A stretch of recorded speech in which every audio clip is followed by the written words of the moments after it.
Olá pessoal, meu nome é Paulo Silveira. Acordei hoje, coloquei minha camiseta do Alura para começar mais um curso com vocês. Dessa vez a gente vai falar de collections, de uma maneira um pouco mais estendida, mais aprofundada sobre as principais coleções e também aplicá-las junto com orientação a objetos em um modelo bastante prático, bastante real. Justo, a gente vai criar um projeto aqui que vai de alguma forma ser próximo ao que tem aqui no Alura. Então a gente vai ter um gerenciador de cursos. Tá certo? Eu vou criar aqui junto com o Java 8 e vou criar o projeto normal dentro do Eclipse. Vamos finalizar aqui e ter o nosso diretório de código-fonte pronto para a gente criar o nosso primeiro Java. Eu vou sugerir e pedir para vocês que vocês também mantenham aberto no seu browser a documentação do Java, o Javadoc do pacote Java Útil. A gente vai navegar bastante por aqui. É óbvio que na hora que o Eclipse também vai dar o autocomplete pra gente, vai falar bastante coisa, mas é fundamental para que vocês conheçam essa API importante, que vocês estejam sempre lendo os exemplos e o Javadoc. Tá ok? Voltando aqui para o Eclipse, ele está querendo mudar para a perspectiva de Java. Eu particularmente não uso, vocês podem optar por ela ou não. Eu prefiro até usar o Navigator aqui e a gente vai usando, vai modificando aqui. Vou abrir aqui meu projeto, aqui está meu código fonte. Eu vou criar uma classe que vai ser o nosso teste, correto? Justo para começar a brincar, ainda só com strings, depois a gente passa para criar a classe aula, a classe curso, a classe aluno. Então, vamos fazer um pequeno testando listas. Uma classe pública dentro do pacote br.com.alura.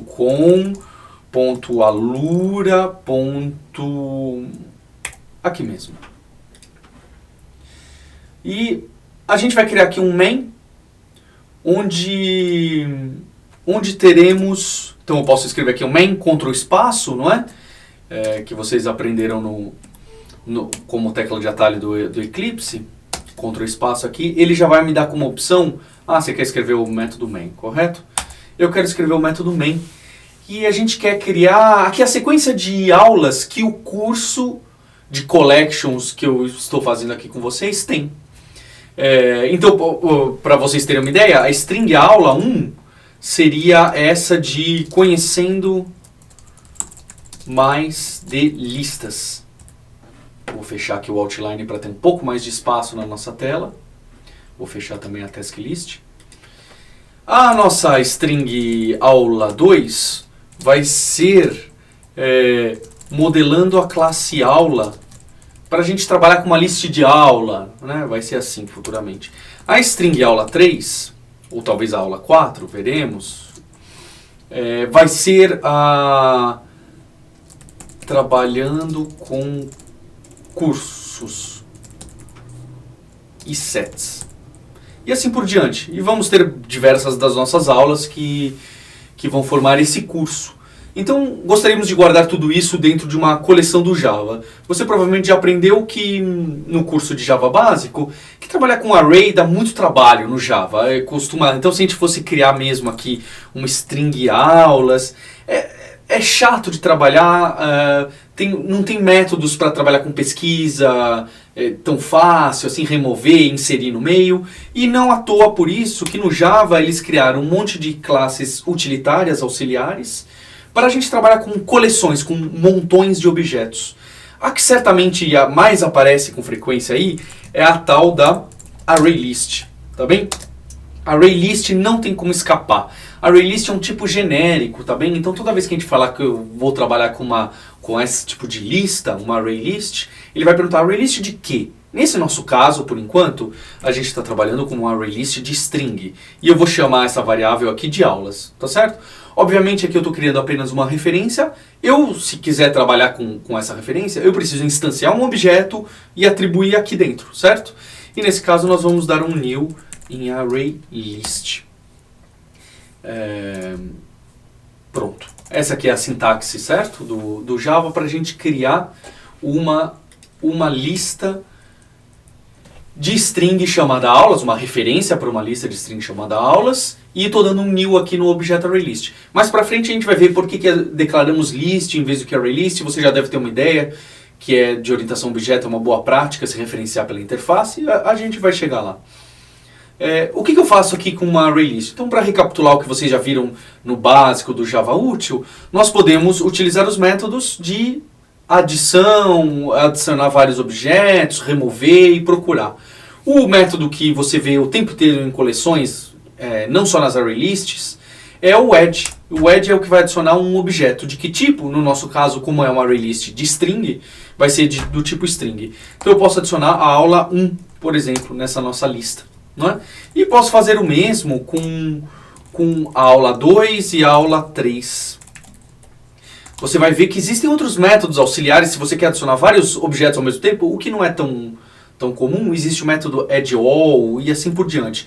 Muito importante a gente sempre conhecer esses métodos das collections, tá certo? Vocês vão ver que eu conheço vários de cor, vocês vão ver que alguns eu preciso procurar, mas mesmo vocês com o tempo, vocês vão pegar muito isso de cabeça, de tanto que usar. Obviamente não é necessário. O importante é vocês sempre estarem aptos a ir lá no Javadoc para pegar a classe ArrayList e procurar que métodos que ele tem, será que ele tem isso, será que ele não tem. 90% do tempo, aquela coisa que você quer fazer com uma coleção está pronto. Então tome cuidado com isso para não reescrever, não reinventar a roda. Adicionamos a aula 3. Tá bem? Se eu mandar rodar esse main aqui, não vai acontecer nada. Ele simplesmente vai adicionar esse monte de aula dentro do ArrayList e não vai fazer nada. Se eu quiser ver o que tem dentro dessa ArrayList, eu posso fazer um systemout.println, né? sysout, Ctrl espaço, systemout.println, na aulas, na variável aulas. O que vai acontecer? O Java vai chamar o toString dessa referência. O toString de uma ArrayList, você até pode ler lá no Javadoc. Você vai ver que o toString de uma ArrayList, que está aqui, né? Ele herda da mãe aqui, ó. Ele herda de uma mãe que chama Abstract Collection. Você vai ler que o toString dele vai simplesmente pegar, olha lá, retorna uma representação string dessa coleção. O que ela faz? Vai pegar cada um dos objetos entre brackets, né, entre colchetes, e colocar separado por vírgula todos os valores dele. Então ele vai pegar cada um desses objetos, aula 1, aula 2, aula 3, chamar o toString deles. Vamos rodar para ver o que acontece? Então eu estou rodando aqui.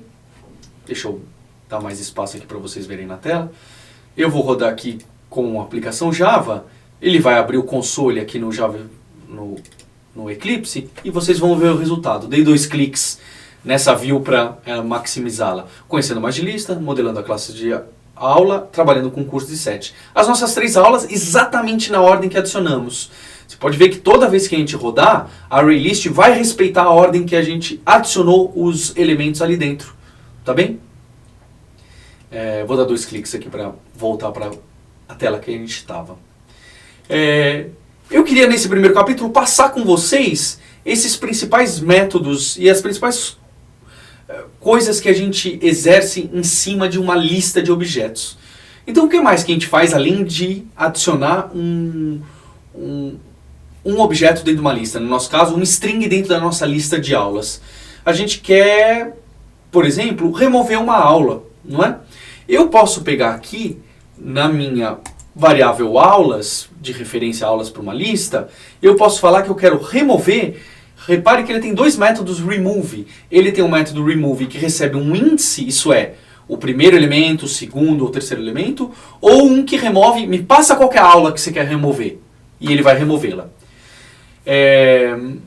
Vamos remover então a primeira aula. Vale lembrar, a maioria absoluta das coisas no Java são indexadas a partir do 0, como é o caso da lista. Então nesse caso aqui a gente vai remover o 0, que vai ser remover o primeiro elemento. Tudo bem? E eu posso fazer aqui um systemout.println, de novo, da nossa variável aulas.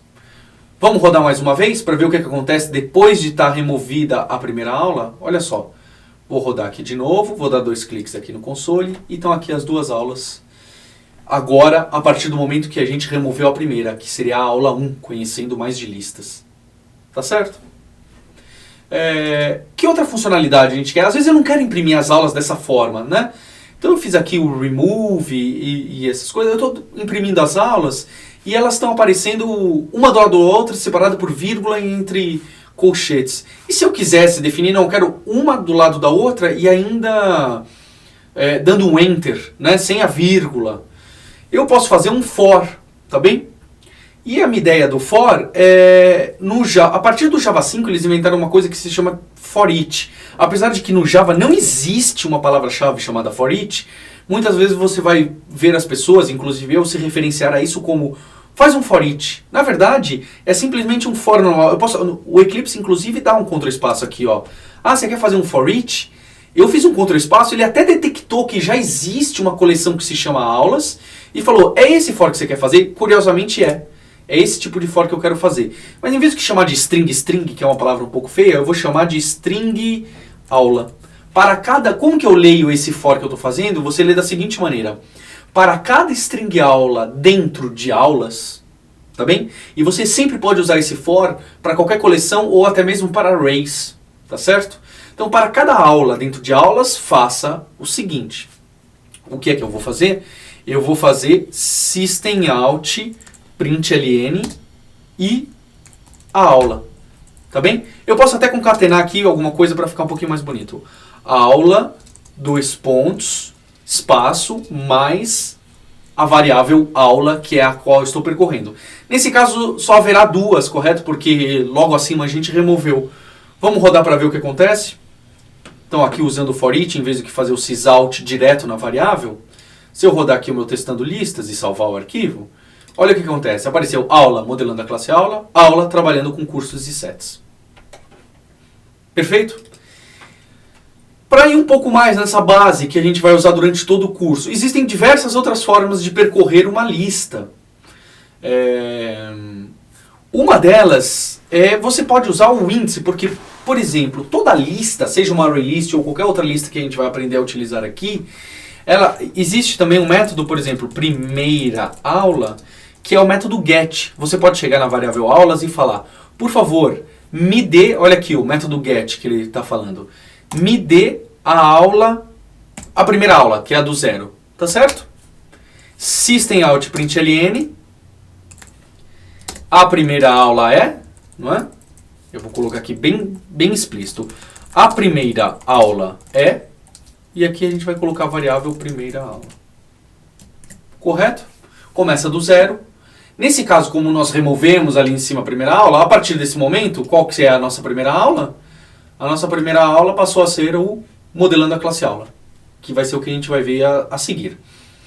O que mais que a gente pode fazer aqui com as nossas aulas? Continuando ainda a forma que a gente pode iterar, é utilizando esse método get que eu falei. Você pode fazer um for, falando que você vai começar com um int desde o primeiro índice, né, começa do zero, até o is valendo aulas, ponto, qual que é o método aqui que devolve quantos elementos tem dentro da lista? É o size, tá bem? É diferente de uma array que é length, não é? Um atributo que chama length, ou na string que é um método que chama length. As coleções sempre serão através de um método que se chama size.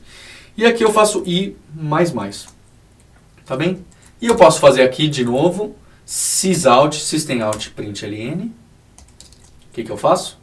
Eu faço aula, dois pontos, de novo, mais aulas.get, me dê a iésima aula, me dê a enésima aula, né? Que no nosso caso é o i. E eu faço aqui, eu rodo, tá bem? Ele imprimiu aqui, ó, as duas aulas. Depois a primeira aula é modelando a classe, imprimiu aula, modelando a classe aula, aula, trabalhando com cursos e sets. Por que eu usei o menor aqui? Porque o size, se eu fizer um systemout println aqui, do size, do tamanho dessa nossa lista, você vai ver que ele vai dar 2 elementos, correto? E faz sentido, né? Quantos elementos tem dentro dessa nossa lista? 2. Se eu tivesse utilizado aqui menor ou igual, o que aconteceria com a nossa coleção? Ele faria o for e começaria a aula 0, imprime a aula 0. A aula 1, imprime a aula 1. E ele ia chegar até o i2, porque 2 é menor ou igual a 2. Ele ia tentar fazer aulas.get2. Adivinha o que vai acontecer? Vamos ver? É isso mesmo, né? ele vai lançar uma exception que, aliás, é muito frequente de acontecer, que é o Index Out of Bounds Exception, parecida com a Array Index Out of Bounds Exception, que você provavelmente já até se acostumou. E ela é simples, né? A gente não deveria estar acessando um índice além, ou antes, o negativo, além dos bounds. Bounds é limite, além dos limites daquela coleção. Tá certo? Isso aqui foi um erro. Pessoal, eu ensinei para vocês percorrer uma lista através do índice. Mas mais pra frente, quando eu for falar de linked list e de polimorfismo, isso aqui não é uma forma muito bonita de se percorrer lista, porque ela pode ser lenta. Mais pra frente a gente vai ver. A última forma de percorrer, e uma forma bastante interessante que entrou no Java 8, é usando for each. Tem um curso aqui que inclusive eu fiz, que é só de Java 8, de collections e streams, que uma das coisas que você pode ver é isso. Eu aconselho vocês também a fazerem esse curso. Pode ser depois desse. Então, dentro de todas as coleções atualmente no Java, tem um método que se chama for each. Esse for each, agora é um método, tá? É diferente da palavra-chave for, muito diferente. É um método. Alguém foi lá e criou dentro dessa classe, tem um método que se chama for each. Você pode, inclusive, ver que aqui na documentação, lá da classe ArrayList, dentro do pacote Java Útil, tem um métodozinho que se chama for each. Você pode clicar e ele vai falar. Ele vai performar uma ação para cada elemento dentro dessa coleção, dentro desse iterable. Depois vocês vão ver também o que é. Só que aqui dentro eu passo uma action para ele. Essa action é, na verdade, uma implementação de uma interface que se chama consumer, consumidor. Tem bastante detalhes disso no curso do Java 8, por enquanto eu vou fazer da forma mais simples possível para vocês, tá bem? A gente vai passar aqui direto o que a gente chama de um lambda. Isso é, você vai falar dentro do for each para cada objeto, vamos dar um nome para esse objeto. Para cada referência a objeto, que nesse caso a gente vai chamar de aula, talvez a aula aqui não vai... para cada um que ele vai chamar aula, a gente quer que ele faça flechinha. O que você quer que para cada aula que está dentro de aulas, ele faça? Tá bem? Eu abro chaves e fecho chaves aqui dentro. Tá? Então, para cada aula, isso aqui já compila. Nesse caso aqui, se eu fosse executar, ele está falando, para cada aula dentro de aulas, faça nada. Não é bem isso que a gente quer, né? A gente quer que aqui dentro, o que pode ser um pouco estranho à primeira vista, eu quero fazer system, out, println. Eu quero imprimir e falando, percorrendo, dois pontos, mais a variável aula. Tudo bem? Vou dar um Command Shift F aqui para formatar toda a tela. E aí ele deu um Enter pra gente, tá bem? Repara que ficou ainda mais claro. Ele está fazendo aulas.foreach. Para cada aula, flechinha. Execute esse trecho de código, tá bem? Esse trecho de código, inclusive, pode ter mais do que uma linha, tá? É comum ser bem curto, porque se for ficar bem longo, é estranho usar esse recurso que se chama lambda. Aqui eu vou fazer sysout, systemout.println, eu vou quebrar em duas, então, percorrendo, dois pontos, e aqui eu vou quebrar e vou imprimir só a aula. A aula, etc. Tá bem? Eu quebrei em dois systemout.println para ficar mais bonitinho. Se eu executar esse código, olha o que acontece. Ele mostrou aqui, percorrendo aula modelando a classe aula, percorrendo aula trabalhando com cursos e sets. É bem comum vocês encontrarem um for each por aí hoje em dia, tá? Na verdade, assim, em projetos novos, porque provavelmente se você for trabalhar com Java, você deve pegar um projeto com Java 6 ou Java 7, então talvez as pessoas ainda não possam usar o Java 8, apesar dele ter já mais de um ano de vida, aí vai passar para 2. É bastante interessante você conhecer esse recurso e a gente vai usar alguns deles. Repare também que esse for each ficou parecendo bastante com aquele nosso primeiro for, com esse for aqui. Tá bem? Vou até colocar um do lado do outro. Vou dar um Ctrl+C, Ctrl+V, só para vocês verem como eles são bem parecidos. Tá bem? Paulo, qual que eu vou usar? Existem algumas vantagens de você usar o ponto for each, se você precisar futuramente de paralelismo e de alguns recursos de mutabilidade. E também é mais elegante. Tá bem? Na prática, nesse caso aqui, tanto faz. Não faz diferença. Mas é muito provável que cada vez mais essa vai ser a forma mais interessante, mais bonita e mais adequada de fazer um for dentro de uma coleção. No nosso caso, dentro de uma array list. Tá bem? Por último, para completar os nossos principais métodos das array lists, então o que a gente fez? A gente adicionou um elemento, procurou um elemento, removeu o elemento, viu quantos elementos tem dentro de uma lista, passou por todos os elementos da lista com for each, seria ordenar, tá bem? Apesar de que não faz muito sentido ordenar aulas, porque eu não quero ordenar a aula pelo nome, pelo título de uma aula, eu quero ordenar pela sequência que eu, Paulo Silveira, instrutor do curso, definiu que deve ser seguida. Mas a gente vai usar para aprender aqui um pouquinho como funciona.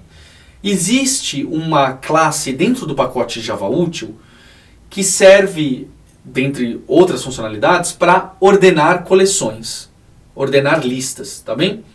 Essa classe se chama Collections, com S no final, tá? É diferente de Collection, que a gente vai ver, que é uma interface do Java, não tem o S no final. Essa classe Collections, basicamente, ela só tem, repara, tudo estático, ó.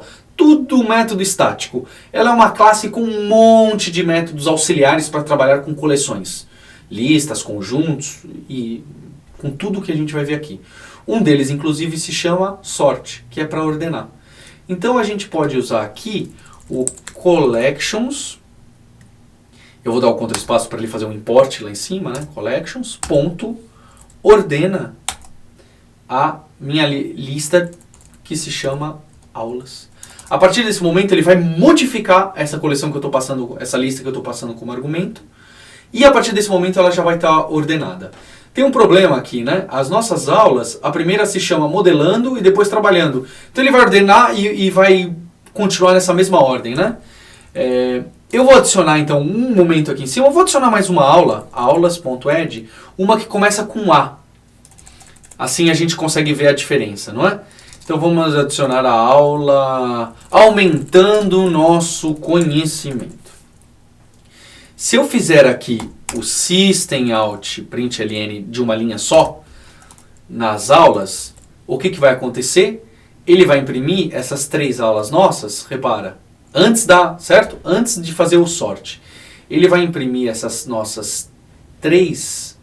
Eu preciso dar um enter aqui que está quebrando para você. Ó, modelando a classe aula, trabalhando com cursos e sets, aumentando. Tá bem? Então ele está nessa ordem. Depois que eu fiz o sort, se eu imprimir de novo, o que vai acontecer?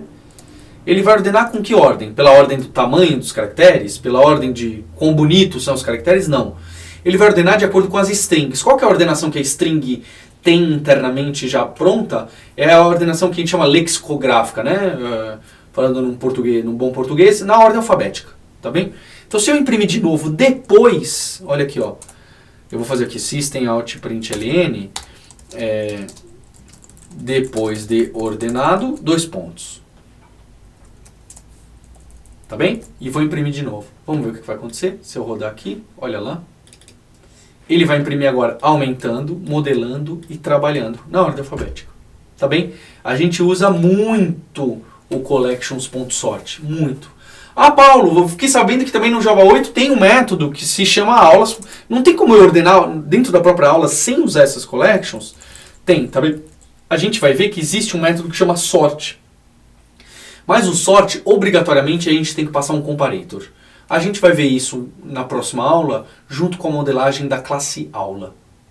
Legal? Então, com isso a gente viu aqui o funcionamento de uma array list. Essa é a base toda que a gente precisa para trabalhar com listas, que agora a gente vai começar a trabalhar com o quê? Com diversas classes se relacionando, e com curso que tem muitas aulas, e com lista, e pensar também na diferença de linked list, array list, etc. Pratique bastante antes de ir para o próximo capítulo esses métodos básicos da array list. Vão ser fundamentais porque a gente vai entrar com uma certa profundidade em comparables, em comparators, em hashcode, em equals, em set, e em todo esse tipo de assunto que você vê no dia a dia. Até o próximo capítulo. Façam os exercícios.